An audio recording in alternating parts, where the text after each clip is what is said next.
the start is the most critical part of the race. That's why all of the intensity, that's why they're concentrating so hard. When the board goes sideways, we're 5 seconds minimum, about 8 seconds max before that gate will drop.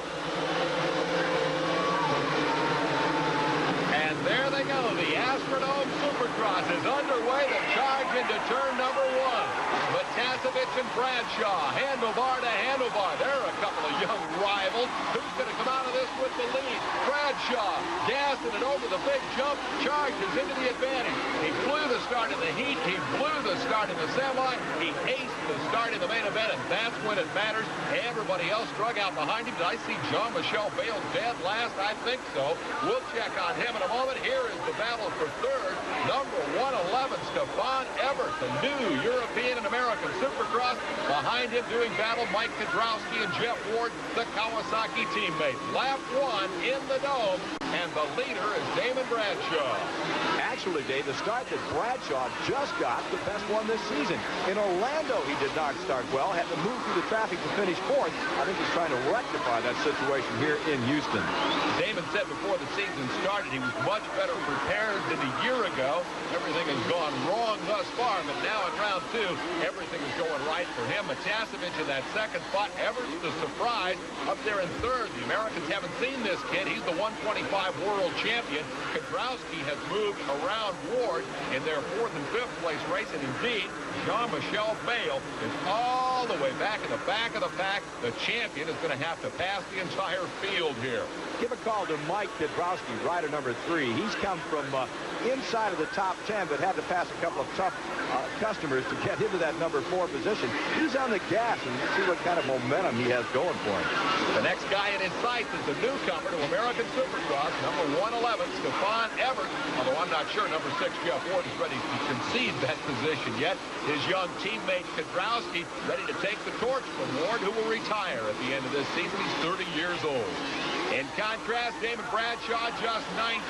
Jeff Matasevich, barely into his 20s. And here's the new kid from Europe, the 125 world champion, Stefan Everett. He looks like he's about 12. Jeff Ward is riding like he's 12.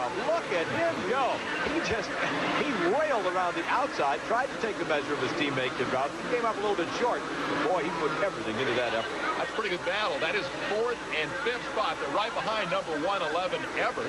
And what this means is the guys you expect to see up front, guys like Jeff Stanton, Mike LaRocco, the Orlando winner, and Jean-Michel Bale, the champ, are all stuck back in the traffic. And that is a reprise of what we saw a week ago in the series opener. Kudrowski, for the moment, has opened up a little interval over Jeff Ward. The difference between 12 and 30 is 12-year-olds can do that lap after lap. 30-year-old guys can only do it once in a while. And so, for the moment, Kudrowski is able to open up a little bit of an advantage. The surprise to me at this point, I think, is the European kid, because we haven't seen Everett before. I would echo that 100%. You would think coming in here, and Ward almost loses it. He tried to go to the inside of Kudrowski, had to put one of the dabs or a foot down, and he almost dumped it. And now going to the inside, and Kudrowski's on his bike. They're stuck together because Ward couldn't get by on the inside. I take it all back, Jeff. He kept the pressure on Kudrowski, never mind how old. Kudrowski made the bobble. Ward rammed him in the back, and they both got tangled up. Bradshaw, the leader from the get-go, but on the move is Jean-Michel Bale. Number 1 was dead last in the first corner. He just passed Sean Kalos and took over 9th spot. He passed 6 guys on the first lap. He did that inside of about a half a lap, as a matter of fact. Bale is easily the fastest rider on the racetrack. The question would have to be, will his momentum carry him as far as Damon Bradshaw, who's holding down that number 1 position? If you get to see the gap between Bradshaw and second place, I think you might conclude this race is already over. This is a one. Here it is right here. Bradshaw with this big interval over Matasevich, and Matasevich has got a pretty good advantage over Everett. Here's the battle. LaRocco is on the move. Number 7, Mike LaRocco, winner in Orlando, charging, and behind Behind him a couple of spots is number 6, Ward. And remember, Ward, he got tangled up there with Kedrowski. These guys are running back at the tail end of the top 10. So they're a long way behind Damon Bradshaw. Right behind them and on the move. Whoa, on the move indeed. Jean-Michel Bayle blast to the inside of Jeff Ward. And Jeff Stanton, we got just a glimpse, is right behind Jean-Michel Bayle. They're far behind the leader, Damon Bradshaw. He is threatening to turn this into a blitz, a runaway. But Bayle is the man on the move. He's working on Jones. He's up on the outside of the racetrack. Typically, Bayle likes to pass on the bottom. Jones got nothing for him. Jean-Michel Bayle on the charge. Now, Jeff Stanton is going to work on Jones. Stanton has been sitting there going nowhere. Now, all of a sudden, I think he's motivated. It's like he was asleep until Jean-Michel Bayle came along, and he says, hey, you know, I don't like to get beat by this guy anyhow, and now he's just turned up the fire, and he's chasing Bayle and going just as fast. JMV will give you a wake-up call, all right, and he's certainly done that for Stanton. They're up about 6 now as we watch Bradshaw continue his charge out front. The beauty for Bradshaw is nobody to race with. We'll be back in a moment. Baseball's most intimidating weapon. The home run. The power. The glory. Major League Baseball Home Video and the Sporting News have created a new video, the 50 greatest home runs in baseball history, and it's absolutely free with your paid subscription. The myth makers, the record breakers, they're all here, and they're all yours when you subscribe to the Sporting News at this amazing price only through this TV offer. So call this toll-free number and order the Sporting News now. The Sporting News brings you the most comprehensive baseball coverage anywhere, all year long. And only the Sporting News brings you great year-round coverage of football, basketball, and hockey, too. Remember, the 50 greatest home runs in baseball history is available only through the Sporting News. So call and start your subscription now. April showers bring untamed power to ESPN.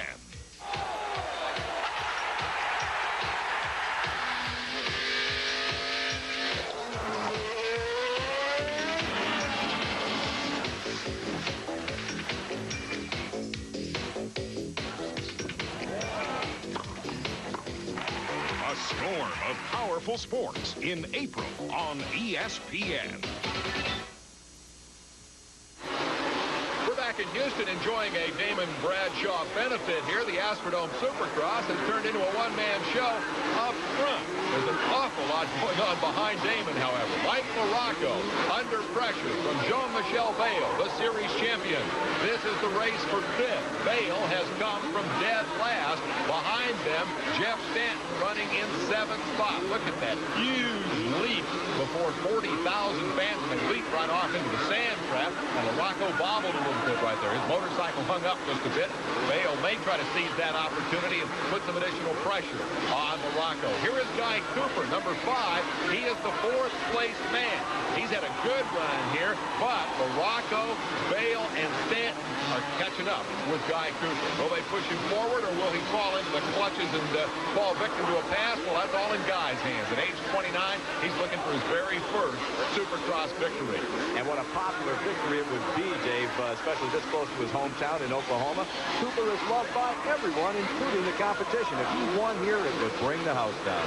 Jeff Ward decided the big 3-0 was time to retire. I don't get the sense that Cooper, a year away from that point, is considering retirement. Look at him. He has caught up now to the rear wheel of Everts, who is running in the number 3 position. Here comes the freight train. Morocco, Bayle, and Stanton trying to run down the 4th place man, Guy Cooper, and indeed closing in just a little bit, while Bradshaw makes the runaway out front, and Matasevich sits solidly in 2nd. Here are the 2 men who battled last year for the championship. Jean-Michel Bayle, number 1, and Jeff Stanton, number 2. Stanton got hurt. Bayle took the crown. Stanton's back for revenge.